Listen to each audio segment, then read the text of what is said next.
everyone. As you know, Gerald Celente is our special guest today, and I have him standing by. And I've got to tell you, I don't know Gerald, but in what I've investigated on him, he's a big, colourful character, a magnificent personality and charm. He has a strong comment on everything, which is what I love.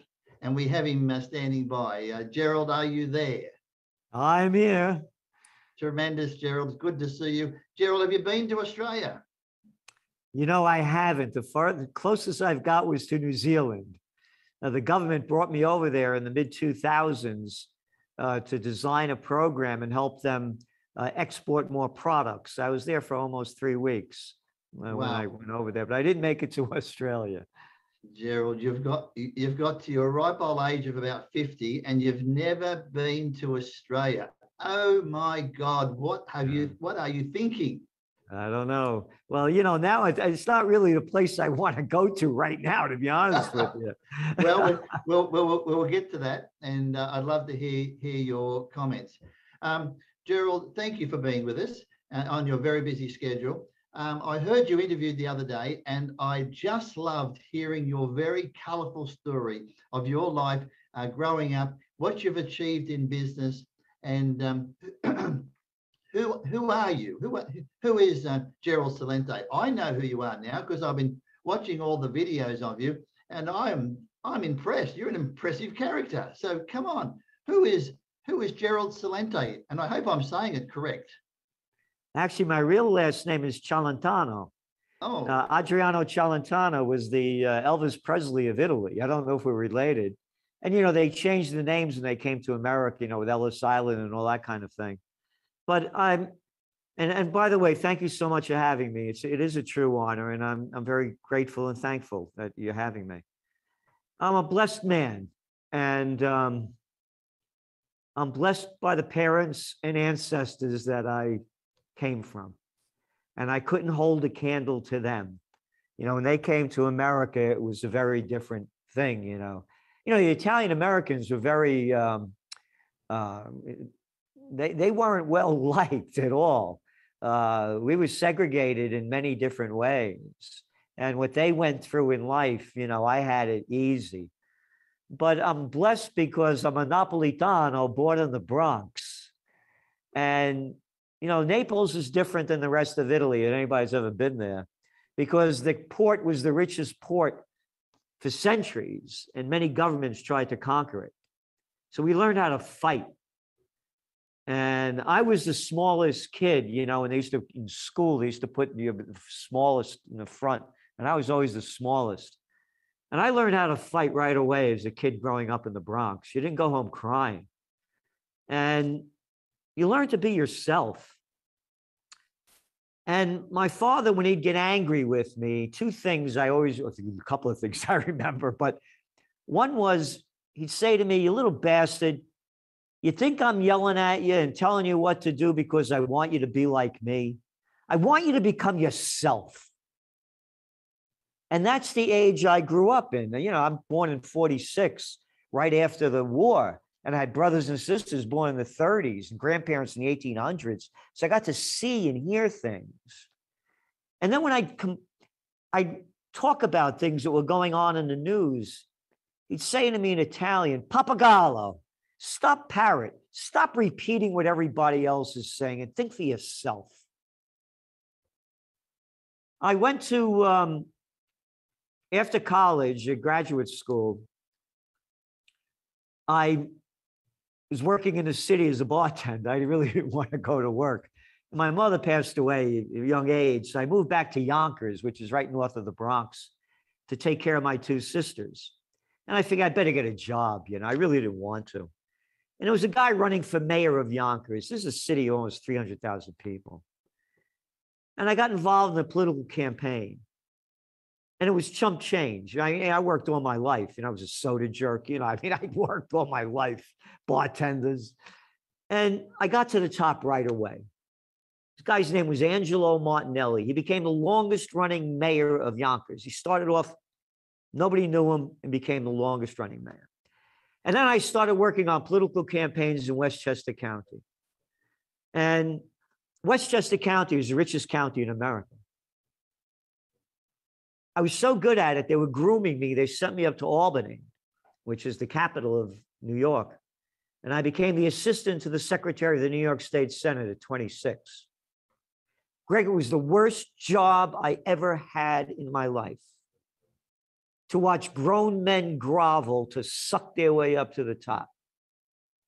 I'd be BSing with my buddies in the back of the chamber just as sessions was starting. We hire a flunky. You probably got one over there too. The sergeant at arms, some clown opening the door. Senator Frank Jones, Senator Tom Smith.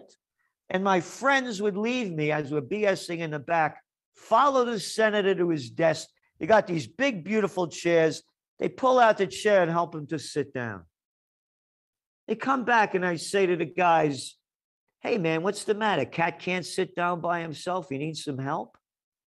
And they say, you know, Gerald, you have that kind of an attitude. You're not going to make it here.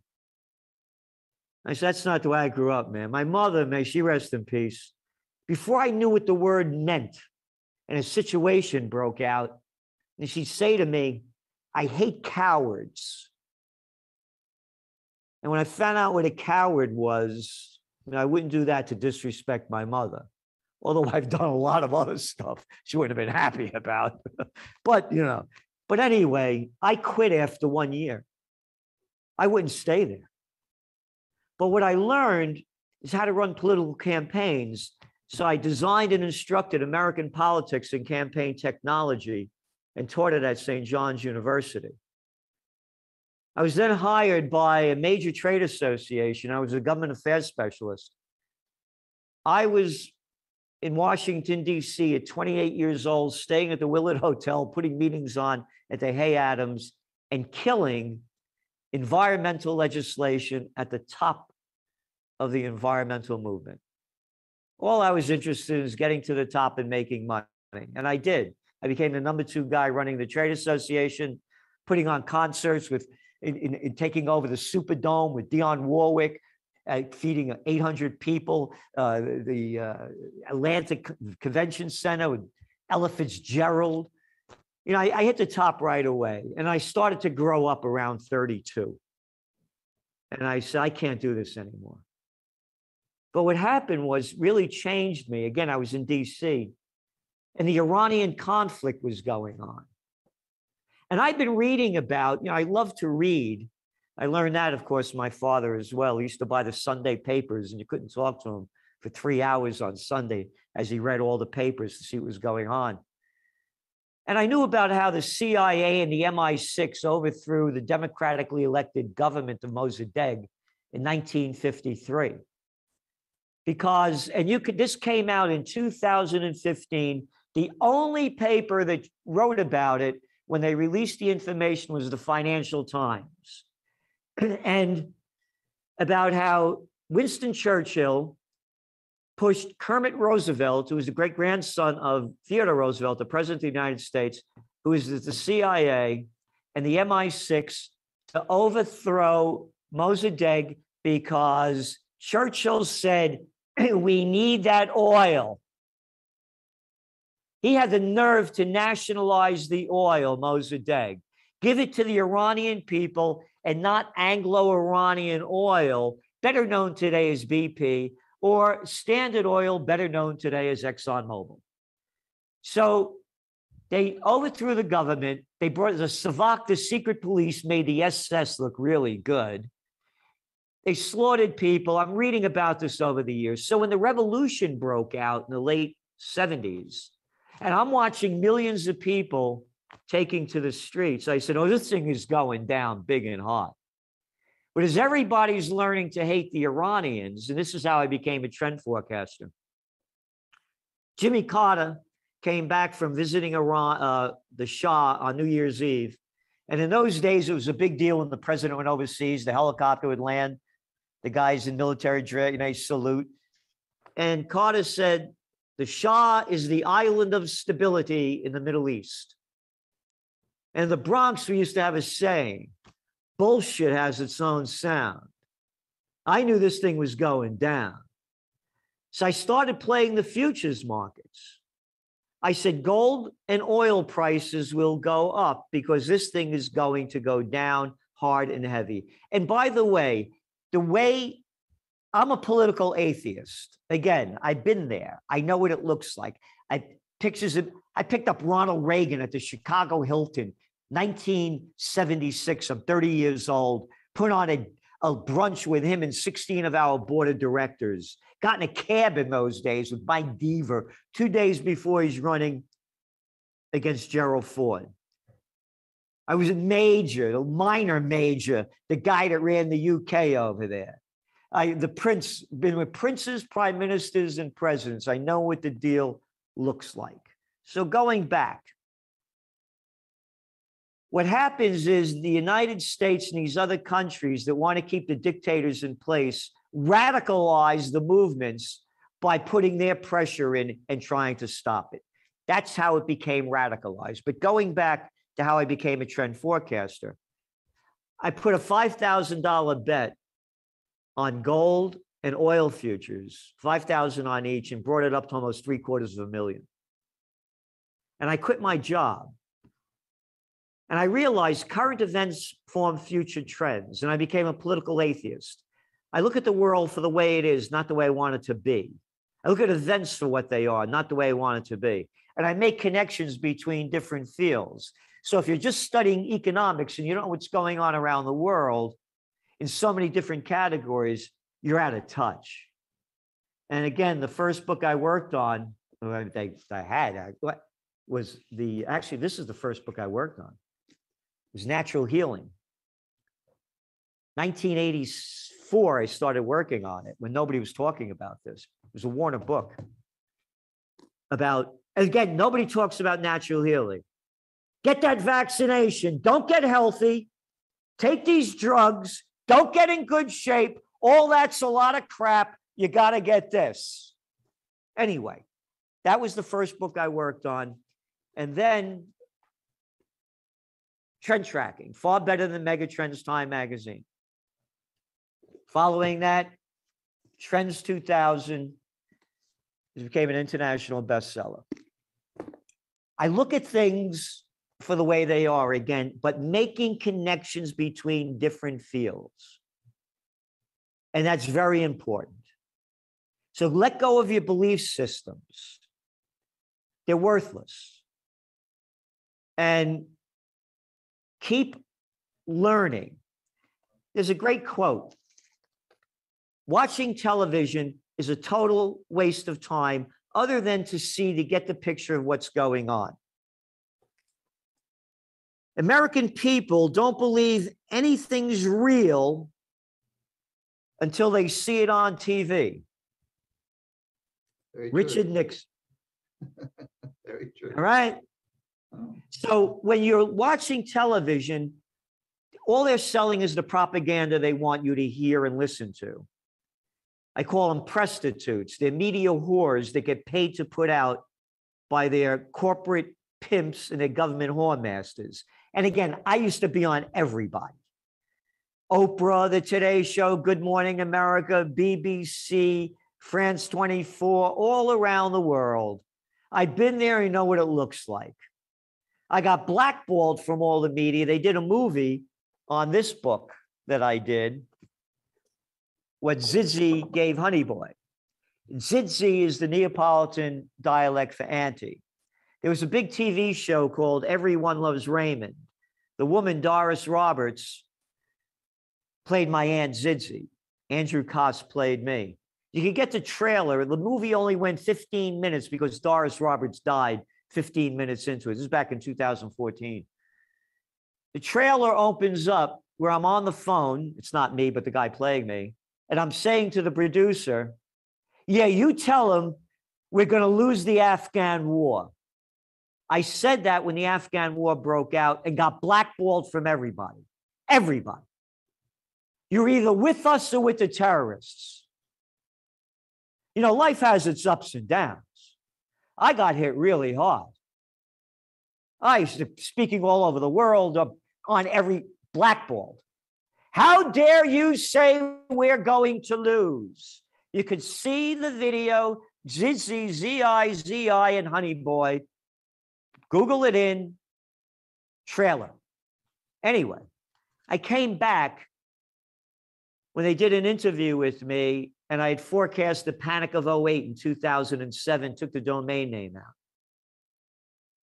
And that's what got me back into the media. So it's think for yourself. I have my definition of hell is taking that last breath and knowing you weren't the person you said you were or could have been. And for us to move higher, it's important we all get individually to the best level we could get at, physically, emotionally, and spiritually. And it's a learning process. I'm not the kid I was, the crap that I pulled, throughout my life. You grow up and you learn. And learning is looking at the world every day. I get the New York Times, which I call the toilet paper of record. I look at that to see what's going on, what the mainstream is putting out. The Wall Street Journal, which shrunk a fraction of what it used to be, the Financial Times, and then I go to Global Times China. I go to the Japan news. I go to Fars News Agency, Iran. I go to Al Jazeera. I go to Haaretz, the Israeli, Jerusalem Post. I go RT, Sputnik. I go around the world. I want to see the Daily I go to in Australia. I get that, they get online. I want to see what's going on in the world. I want to read and learn. Yeah, I read and learn, underlining the salient points of the stories. They go to our readers for the writers for the Trends Journal. I tell them to write the highlights of the story, and then I say what it means, what's next, and where it's going. But it's constant. You have to keep learning. It doesn't stop. And that's why at one time, they used to respect the elders, because you've been there for a long trip and you learn the journey. Yep. Gerald, I can see from your story, you're a scarred general, and you have all the scars to know about trends and economics. So, in your introduction there, so many questions came to mind. We're not going to have enough time. But I've noticed that all of these experts, all these trend experts, people who I love and respect, like Jim Rickards and Harry Dent and Robert Kiyosaki and others, and they've all been making a lot of predictions for a long time. And so much is not coming true. The economic clock is not broken, but it's been destroyed. How you, as a person who predicts trends and the future, what are your thoughts about this economic clock? Is just not the economic clock that we once saw. We're seeing with this Chinese property group, Evergrande, and one for a few days, we're told that nothing can be done for them. Now, of course, there's some sort of bailout.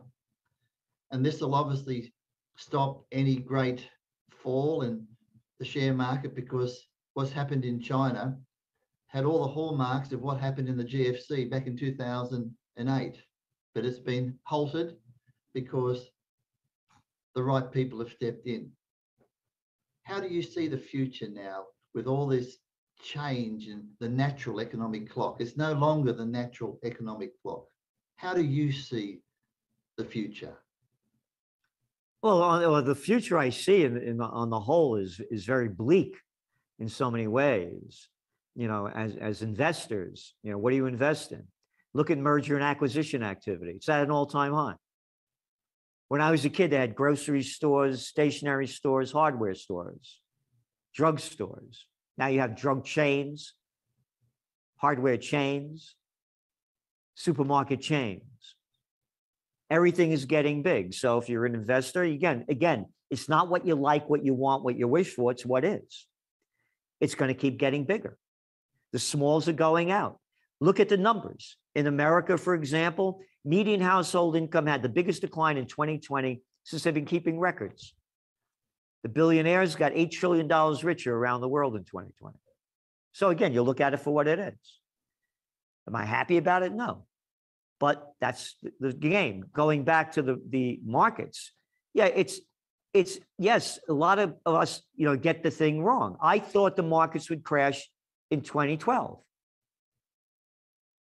They didn't teach me anything about negative interest rates or what they call quantitative easing in graduate school or economics 101.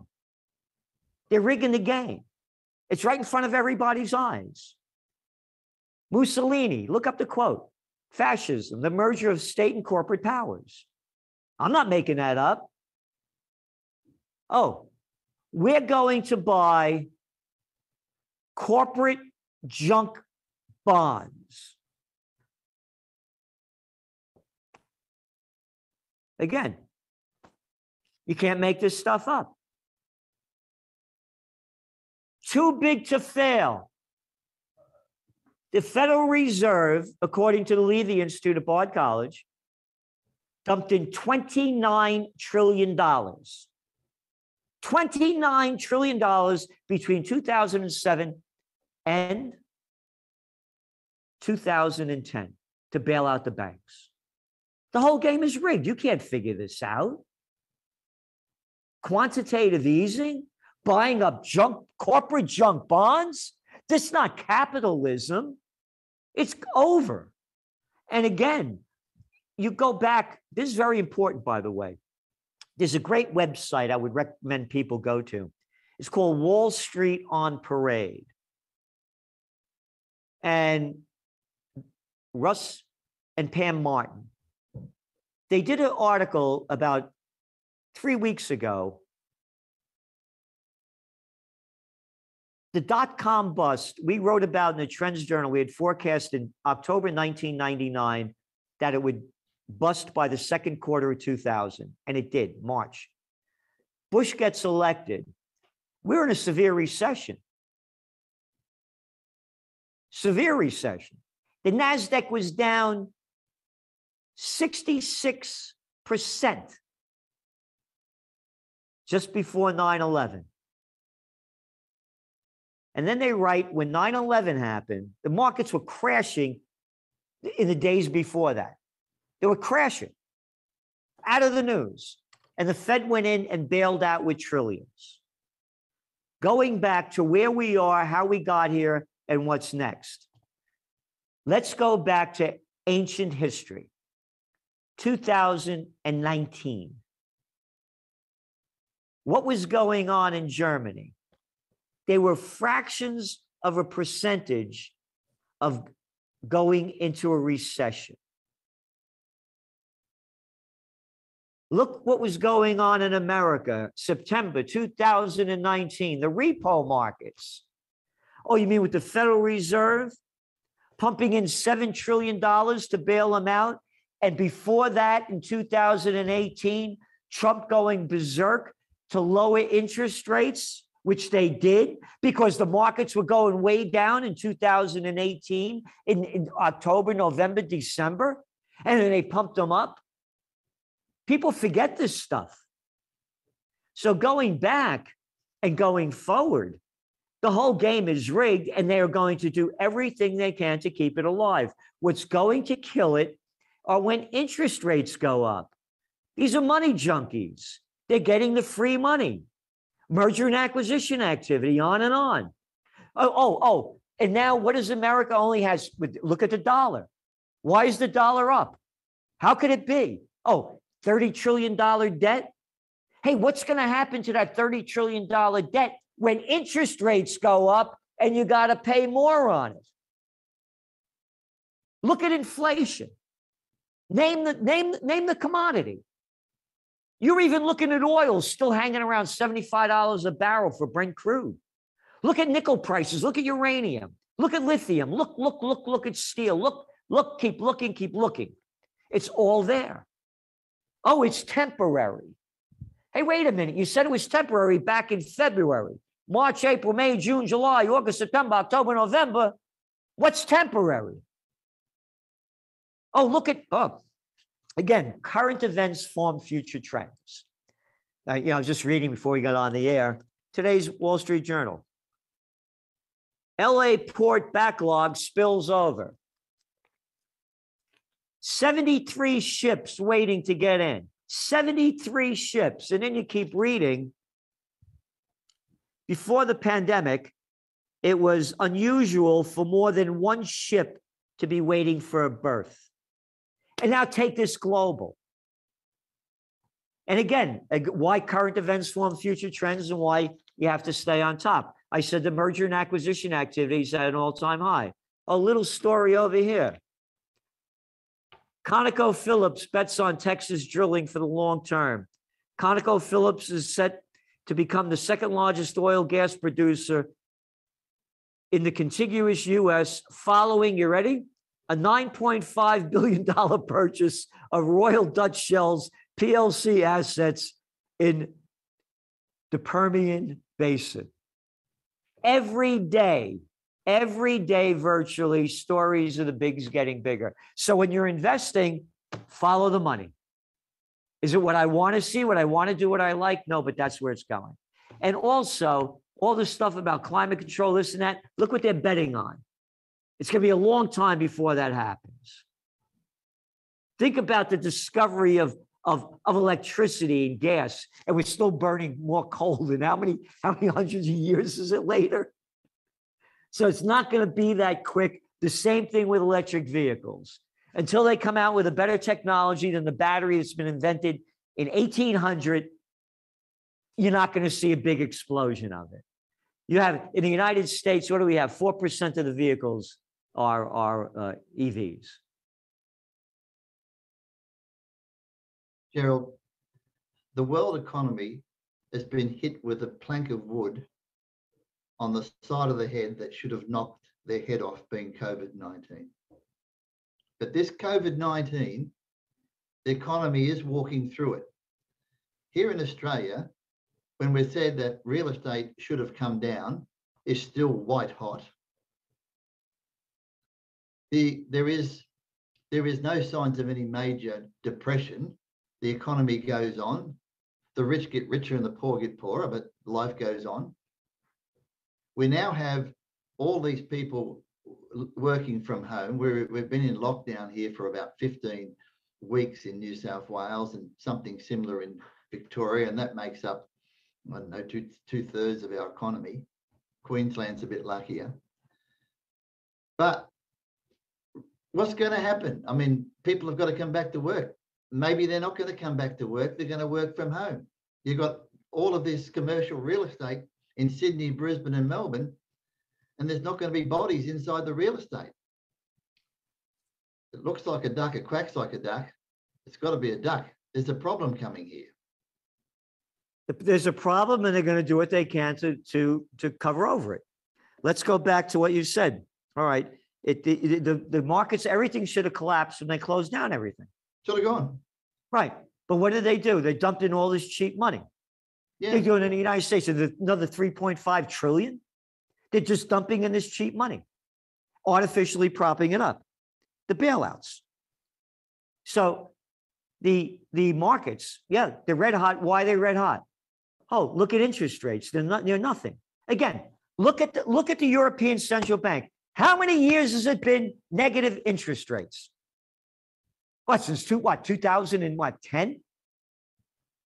Negative interest rates. Japan, negative interest rates, artificially propping up, going back to commercial real estate, and then looking at the positive things. They're still buying up real estate. Google's making a big move into New York City. But again, before this happened, go back to 2019, East Side, West Side, all around the town of New York, from the West Village to Fifth Avenue, it used to be for rent, for rent, for rent, for rent, for rent, for rent, for rent. That's before this happened. Buildings going up everywhere. Yes. Office occupancy rate in New York City right now, 22%. 22%. San Francisco, 20%. America, 33%. Let's say 75% of the people come back to work. You got a lot of vacancies there because let's say my company had 8 floors in a building. And now for the last year and a half, they've been working at home, a lot of the people. I don't need 8 floors. Maybe I'll just take 3. let's go back and look at it in other dimensions. What to invest in.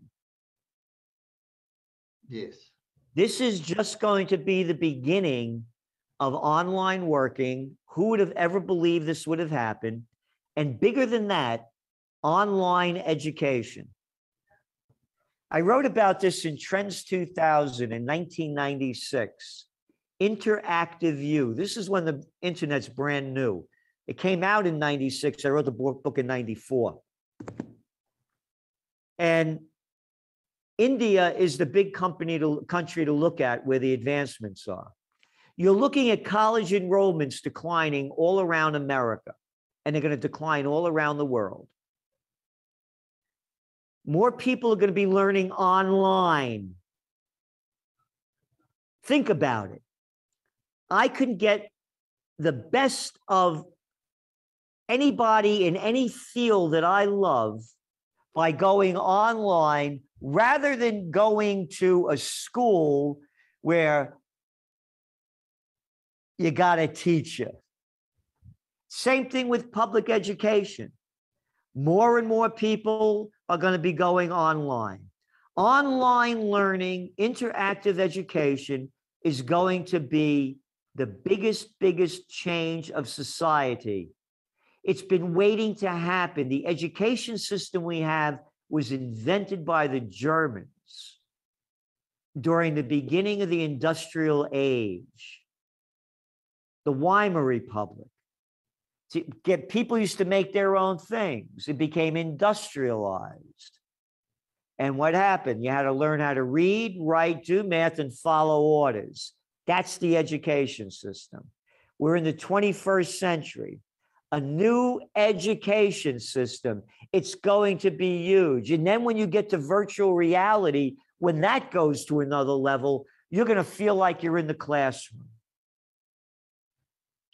And you're going to start seeing college towns become rust belts in a lot of places. Wow. And obviously, you've got all these towers in cities right across the world who once had all these people working, and all of a sudden, 30%, nobody's in there. Surely this has got to lead to the commercial crash of all time. It has to. Oh, and by the way, the ones that are pushing in New York to bring back people the hardest, Goldman Sachs, BlackRock, JP Morgan Chase, Morgan Stanley, the banksters, because they know how bad it is. They borrow the money, they loan the money out, and they're invested in this stuff. Yeah, they don't want the real estate prices to have. They don't want it to go down. No. They are the loudest. They know how bad it is. Gerald, thank you for that. Just want to change gear because our time's getting away and I could talk to you for a long time. You're a sharp man and I like you. But listen, cryptocurrency. It's been coming. It's been coming. 400 experts have given it a write-off. It's going to die and go away. Jim Rickards told me he felt it would just die and go away. Gold is treading water. I have a feeling the cryptocurrency market is stealing a lot of their air out of the room. What's your take on cryptocurrency, the future of cryptocurrency? Well, we've been writing about it in the Trends Journal since it began. And we had a writer back in about 2017 from Korea, and he said Bitcoin was going to crash, and I fired him. They're going to keep going up. As we've been saying, we nailed them, the Bitcoin at every move.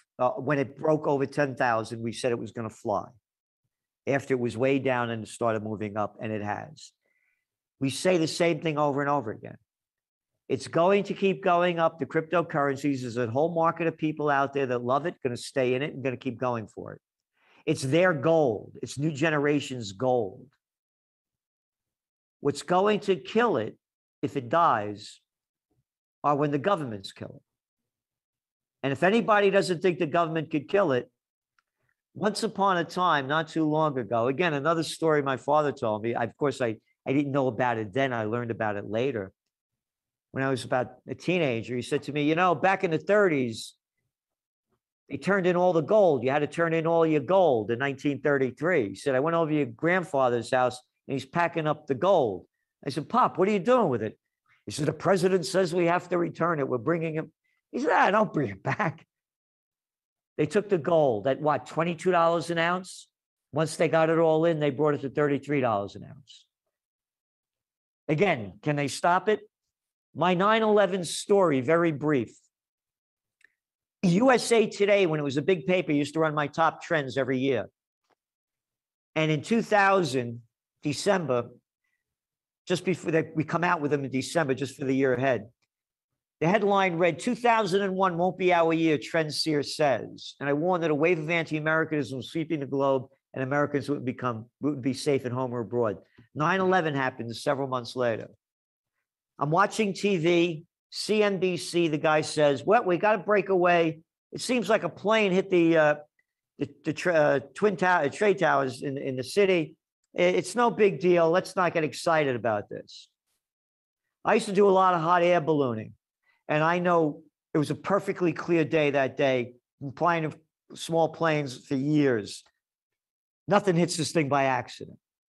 All of a sudden, I'm watching the thing and boom. First thing I did was pick up a phone and called my girlfriend at the time, Marie-Pierre, a woman from Paris that was living near me up in Rhinebeck. I said, Marie-Pierre, go to the bank and get your money out. They say that planes are coming down the Hudson River. And I don't know if it's going to hit the Indian Point nuclear power plant. I know this area really well. If that happens, there's going to be chaos like we've never seen. I'm going back to crypto. I had CDs in those days. I call up the place, had a lot of dough in CDs. I said, listen, transfer this money to the Rhinebeck bank. We can't. CDs is traded on Wall Street, and Wall Street is closed. I went to the bank safety deposit box, which I don't do anymore. I put it somewhere else. I took my gold, guns, and a getaway plan. I'm about 4 hours from Canada's border, where I am in Kingston, Rhinebeck, New York at the time. So I was going to get out of here if the thing blew up. Now, I'm telling you this because the government could do anything that they want. I couldn't get my money in CDs. My grandfather lost his gold. They're going, when the China is the one to watch. They're going digital yuan already. People are dirty cash. No, we're going to digital trash. We know every penny you spent, where you spent it, how you spent it, what you spent it on. And we don't want competition with cryptocurrencies. Until that happens, I see them keep going up as a gambler's trade, just as they're gambling in the equity markets and gambling in every other market. Why gold and silver prices aren't higher now, I don't understand. But I do understand the fact.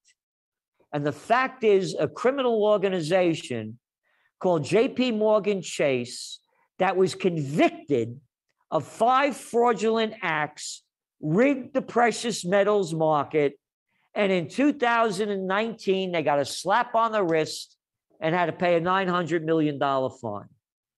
Gold and silver prices right now should be soaring with all of this cheap money and negative and still zero interest rate policies. So does that mean that cryptocurrency is stealing some of the gold market, the silver market? Absolutely. Absolutely. Absolutely. Positively. If cryptos weren't there, as you said before, it would be flowing into gold. It's another alternative. I believe that 74% of the crypto market is in the hands of millennials. Yep. Young people. I just went to a Bitcoin conference Max Kaiser put on in Phoenix, Arizona recently in August. Mostly young people, but older people too. And it was millennials on up. There were a lot of older people. I was surprised. Well, maybe so, but for the baby boomer, Bitcoin is a big market because so many of them aren't in there yet, but the millennials They're in it. absolutely in love with it. Okay, Big time. as a trend forecaster, give me your forecast for crypto over the next 5 or 10 years. I can't go 5 or 10 years, but I can, as I said, if what's going to bring it down is government control. That's all I can say. I don't know when they're going to do it. They're going to do it when they go digital. They don't want competition, and they're going to go digital. Look, I started doing work for the cellular telecommunications industry back in 1994, when they had these big boxes in the trunks of cars with aerials. I've been studying radio frequency radiation and the effects of this since back then. I don't carry a cell phone. By the way, in our magazine, the Trends Journal, about a month ago, we made the news one day, barely. University of California, Berkeley, you're on the phone for 17 minutes a day for 10 years. Your chances of getting a brain tumor only increase 60%. Now I'm going back and, again, putting it all together. Now, when I go out to a restaurant, because they don't want to touch anything because you're going to get COVID from it, they got the scanner. You got to do it. You got to look at the menu on your phone. Now they're doing away with cashiers. They're going to go totally digital. The world is going to go digital. The cash is going to be gone. When the big governments come out with their digital currency, that to me is what's going to end the cryptocurrency market. So cash is a dead man walking. Yep. They want to know every penny you spent, where you spent it, and what you spent it on. Look at these politicians. Politics, by the way, many ticks sucking the blood out of us. They never work a day in their lives, suck off the public tit their whole lives. As you're a non-essential business, you're just a piece of crap, closed down. The bigs could stay open, but you could go through all your troubles.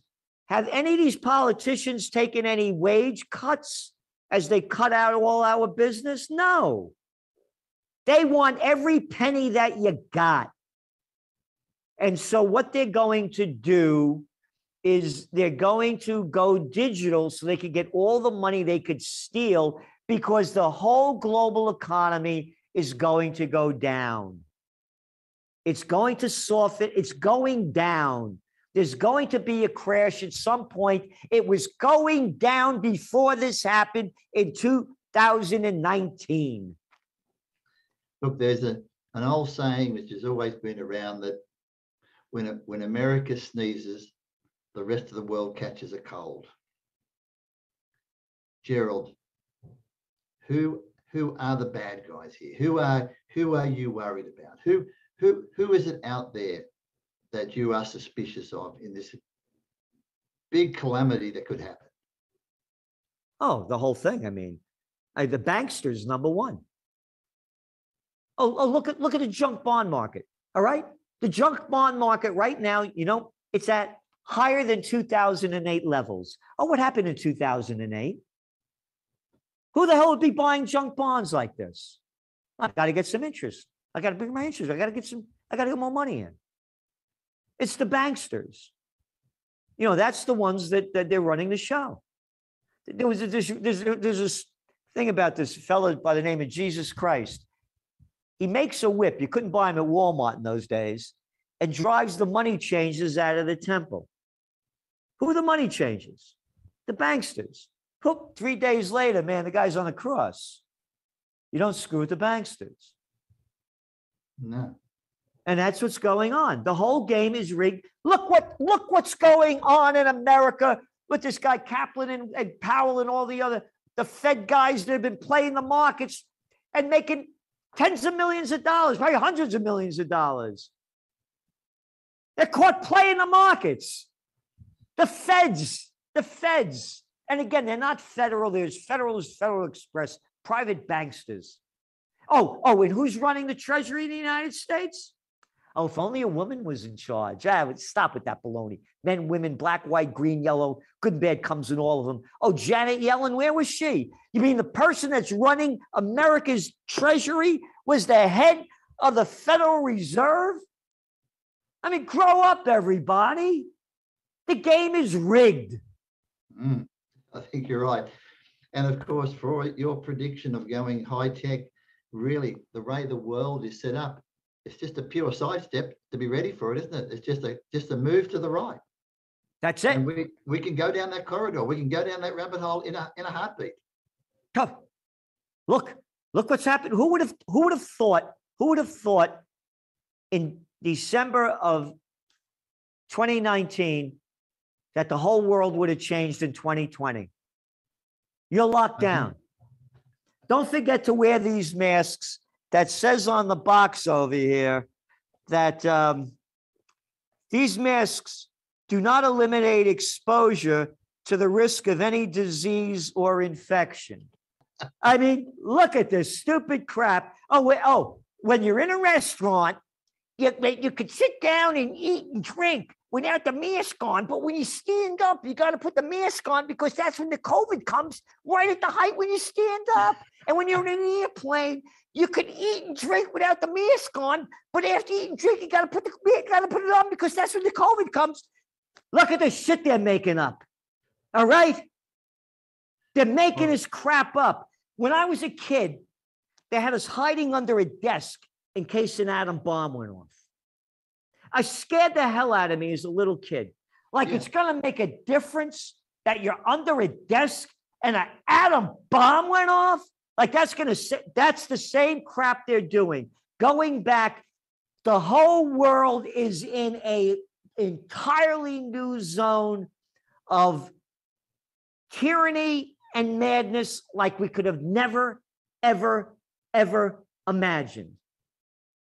Yes, the scare tactic has been pretty good, and they've done it well here. And of course, at the moment in Australia, we're very big on getting everybody vaccinated. And I really loved what you said about your book. You wrote a book on health.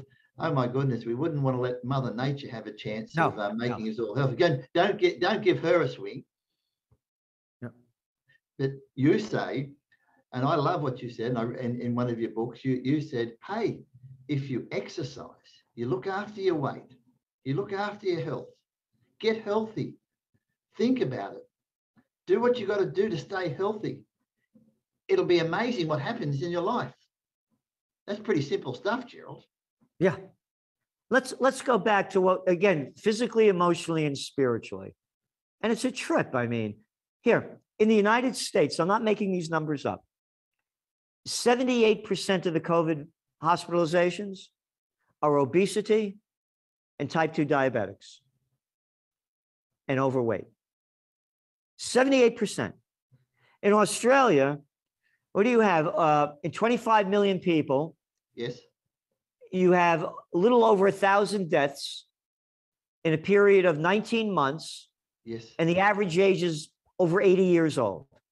Yes. Yeah. So why not take care of those people? And, again, we write about this stuff. In the United States, again, 42% of Americans, 42% are obese. 70% are overweight. God, it's an easy message there, Gerald, isn't it? It's an easy message. So going back to entrepreneur opportunities, whole health healing is going to be big. Another new age movement going to be big because the new age movements, they're dead now. In America, places like the Omega Institute, Esalen, the big ones, you can't go there unless you're vaxxed. So there's going to be a whole new age movement. And also in the whole fitness movement, there's going to be a big change taking place, and people should start looking into this. The companies are going to profit from it because there's great opportunities. going back to the Milken Institute, it's costing Americans over almost $500 billion a year in excess health costs because of obesity and overweight people. That's according to the Milken Institute. And when you put in the loss of work, it's about $1.5 trillion a year. So again, it's what the people are eating, what they're putting in their bodies, and it's time to rise to the highest level, because this thing is going to go down big. It's not going to bounce back. Go back to 2020 when all this happened. When all of it happened, remember they were going to flatten the curve? We're going to flatten the curve. Oh, it's only going to take a couple of weeks. We're going to flatten the curve. And all the puppets kept saying, oh, it'll come back. Oh, it'll come back. The streets are dead. Right now, the streets are dead. 10 o'clock at night, the streets are dead.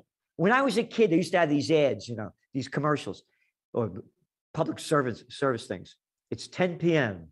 Do you know where your children are? We're crazy kids. They couldn't keep us home. They used to run these every day. Now it's 10 p.m. You know where everybody is. Everybody is dead. Businesses are dead. Where I am up here in Kingston, New York, one after another closed down, not opening back up. And it's all over like that. I told you I was in Phoenix. I'm staying at the Valley Ho, top hotel. Oh, Arizona's opened up. They stopped serving at 10 o'clock at night. Oh, isn't it fun to go in and people wearing masks? Oh, it's nice. Oh, yeah. I'm telling you, we are in a critical time of life. And it's most important for everybody to understand it. There used to be a thing called the Declaration of Independence. We hold these truths to be self-evident, that all men are created equal and endowed by their Creator with the unalienable rights to express life, liberty, and the pursuit of happiness.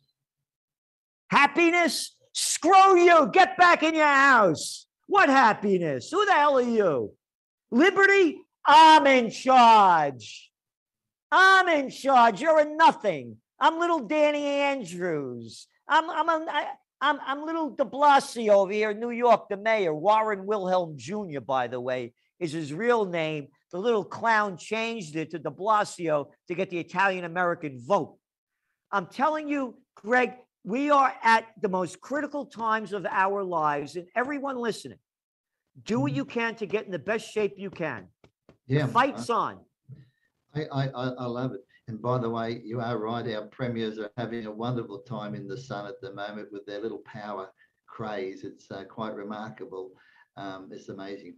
Just recently, Australia and England and America, because we've always stood shoulder to shoulder with America when it comes to if there's any invasions or any problems out there. And of course, there's a little bit of simmering going on with China in this area and also with Taiwan. What are your thoughts of what China is playing? It's quite interesting in this whole arms force and whatever. I'm so glad that Australia is, as normal, standing shoulder to shoulder with America and England. And we've had a lot said about this in the press, and there was a big 60 Minutes article about it recently, about it and what game. And Australia has some of America's largest areas where we have your secrets buried under the ground at Pine Gap and places like that. So we're a target. What are your thoughts about this whole thing going on with China at the moment? What game are they playing? I mentioned who's running this show. The banksters, number two, the military-industrial complex. You don't have to believe me. There was a man by the name of Dwight D. Eisenhower, 5-star general, Supreme Commander of the Allied Forces in World War II, and 2-term president.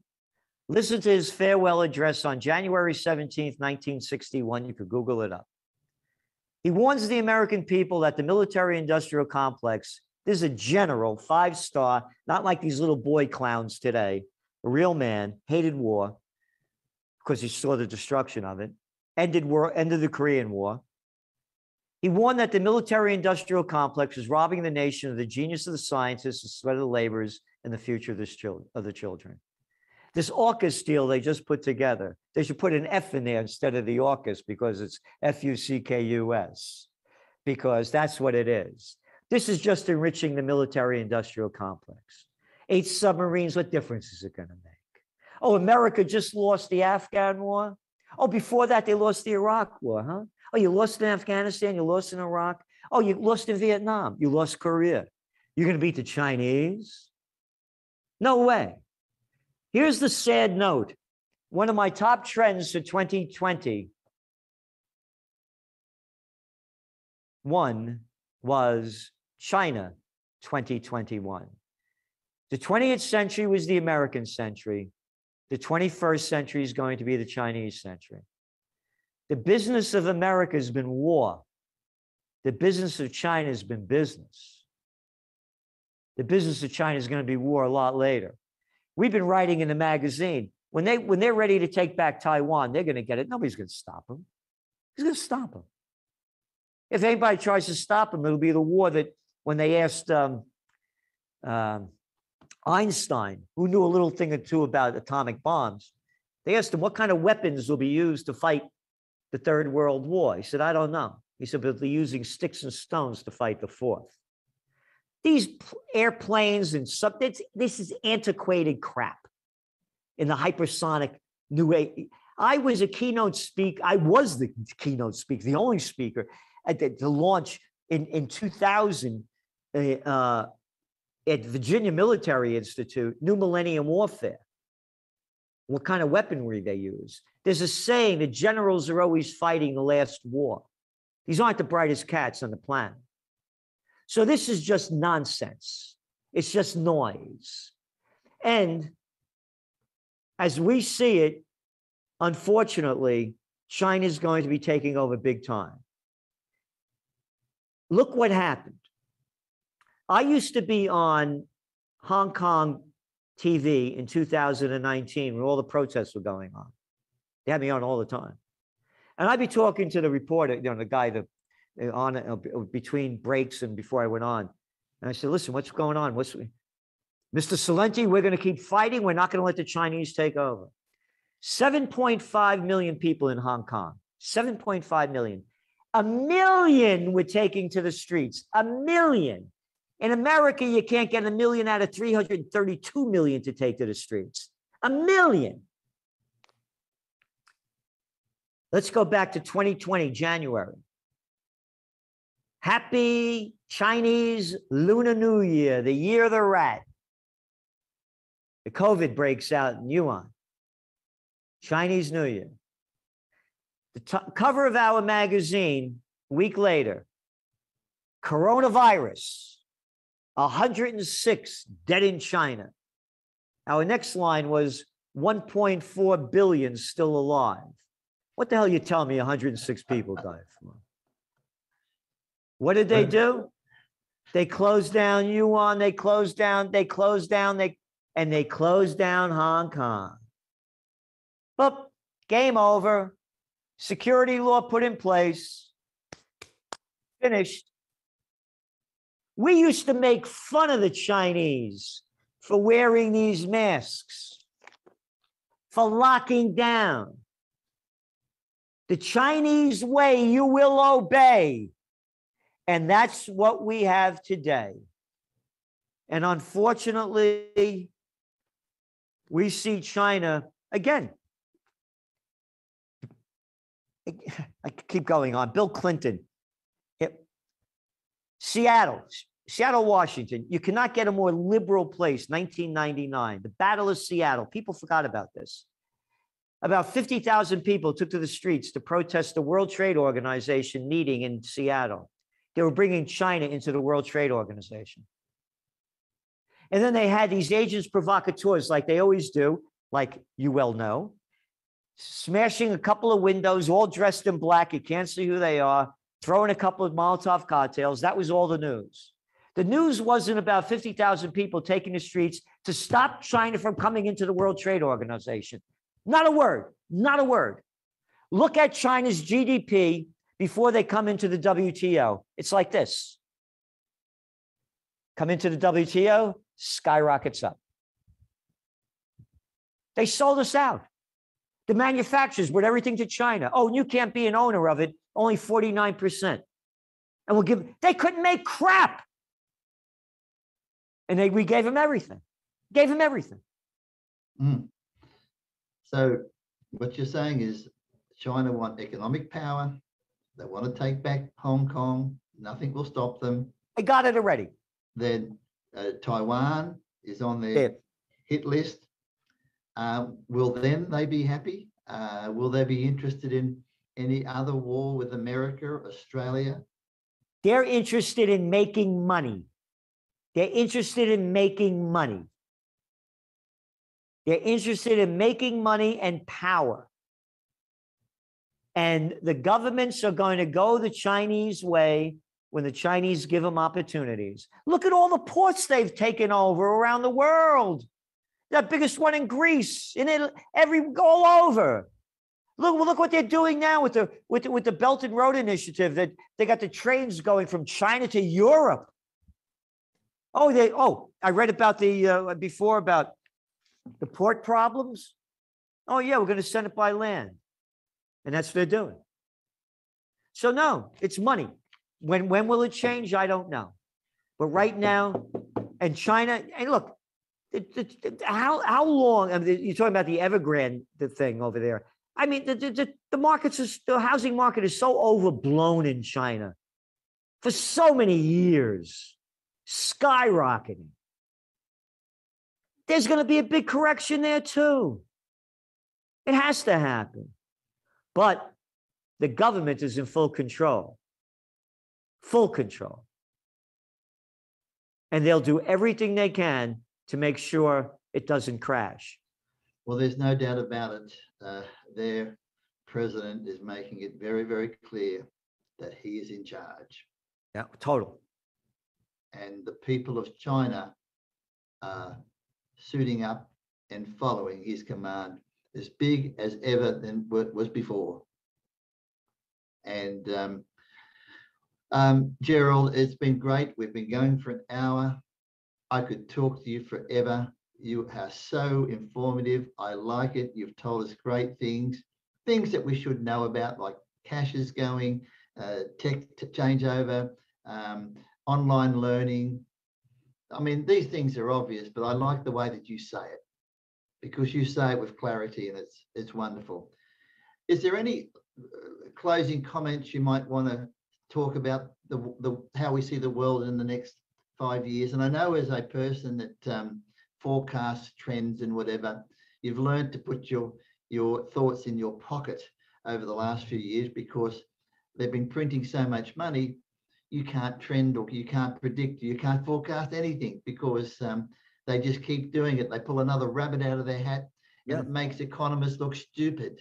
The smartest people I've interviewed and I've met, people like Harry Dent and James Rickards and Peter Schiff and yourself. I mean, you guys are bright guys, but they're absolutely pulling the wool over your eyes and our eyes and everybody's eyes every day.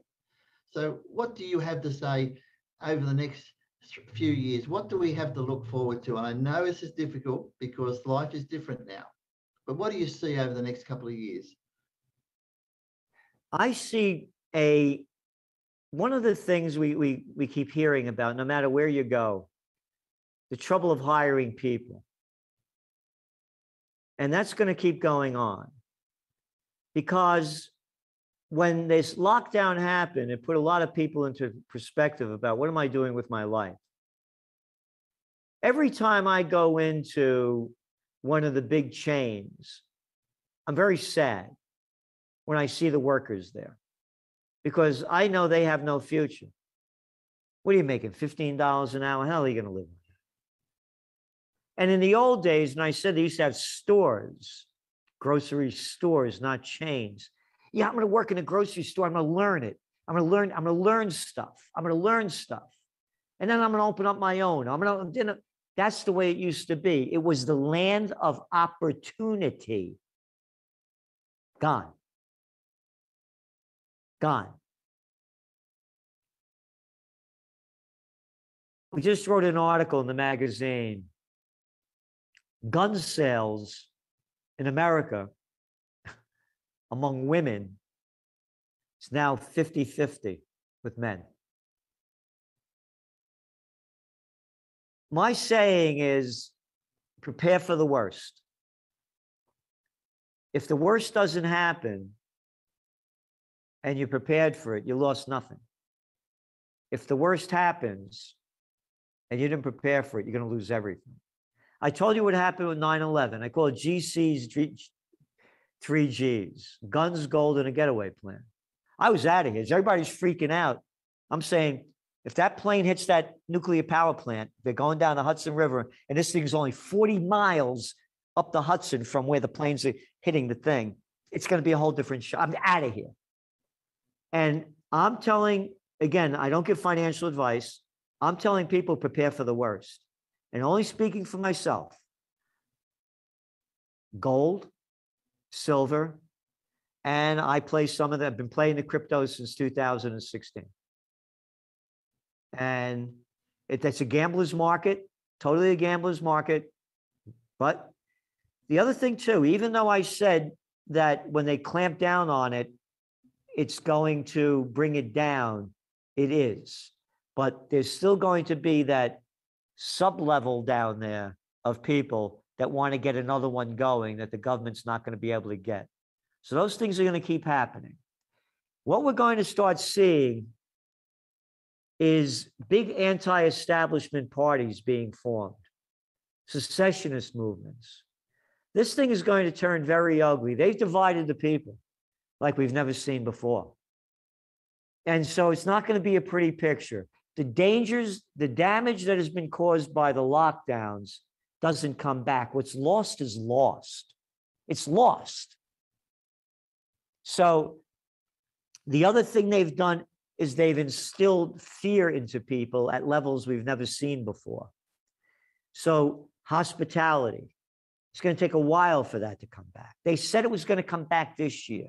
They said that the commercial real estate would come back this year. They all said that last year. It didn't come back.